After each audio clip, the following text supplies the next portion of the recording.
తెలంగాణ రాష్ట్రంలో న్యాయ విద్య కోర్సులో ప్రవేశాల కోసం నిర్వహించే లాసెట్ 2024 నోటిఫికేషన్ విడుదలైంది.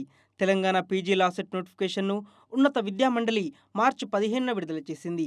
3 ఏళ్లు మరియు 5 ఏళ్ల లా కోర్సు కోసం ఈ ఎంట్రన్స్ టెస్ట్ నిర్వహిస్తారు. హైదరాబాద్లోని ఉస్మానియా యూనివర్సిటీ లాసెట్ పరీక్ష నిర్వహిస్తోంది.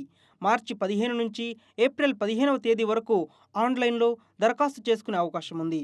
లేట్ ఫీతో మే 25 తేదీ వరకు అప్లై చేసుకోవచ్చు. జూన్ 3వ తేదీన TS LAWCET, TS PG LAWCET ప్రవేశ పరీక్ష నిర్వహిస్తారు. 3 ఏళ్ల లా చదవాలంటే ఏదైనా డిగ్రీ పూర్తి చేసి ఉండాలి. 5 ఏళ్ల లా కోర్సు కోసం ఇంటర్మీడియట్ పూర్తి చేసి ఉండాలి. పీజీ కోర్సు ఎల్ఎల్ఎంకు, ఎల్ఎల్బి లేదంటే బిఎల్ చేసి ఉండాలి. మొత్తం లాసెట్ పేపర్ తెలుగుతో పాటు ఇంగ్లీష్, ఉర్దూ భాషల్లో ఉంటుంది. పీజీ ఎల్సెట్ ఇంగ్లీష్లో మాత్రమే ఉంటుంది. ఫీజు తదితర పూర్తి వివరాలు, దరఖాస్తు ప్రక్రియ కోసం టీఎస్ లాసెట్ అధికారిక వెబ్సైట్ను సందర్శించండి.